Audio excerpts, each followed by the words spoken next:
always denied the claims, but this afternoon it was announced that he had reached an out-of-court settlement with his accuser. There will be no day in court. The exact sums of money involved have not been disclosed, but the Prince will donate a substantial sum of money to victims' rights. Previously, he had tried and failed to have the case thrown out in a series of technicalities. In a statement today, he said he acknowledged Ms Giuffre is an established victim of abuse and that he regrets his association with the convicted sex offender Jeffrey Epstein. In a moment, we'll discuss the implications of today's unexpected development with a royal expert and a lawyer who represented many of Epstein's victims.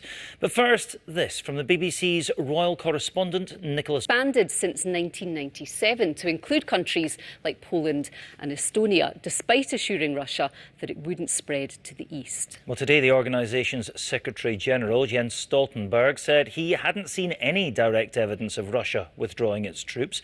But he said he was encouraged that Mr Putin wants to keep talking. Prime Minister Boris Johnson, meanwhile, said there were mixed signals coming from Moscow. So, who are we to believe? Well, let's speak to an expert on Russian affairs. We'll do that in a moment. But first this from the BBC's Moscow correspondent, Steve Rosenberg.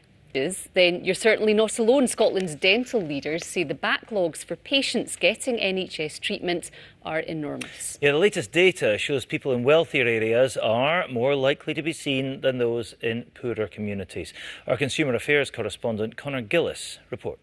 Now, if like me you'd never heard of the online game Roblox, you may be, like me, surprised by some of this. It is played by millions of young people around the world. In fact, the manufacturers claim that half of all Americans under the age of 16 play the game. Yeah, it gives young people the chance to meet online. But now a BBC investigation has found areas on the platform are being taken over by users who swap explicit content and engage in virtual sex. Child safety advocates say the company needs to do more to protect children. Here's the BBC's Silicon Valley correspondent, James.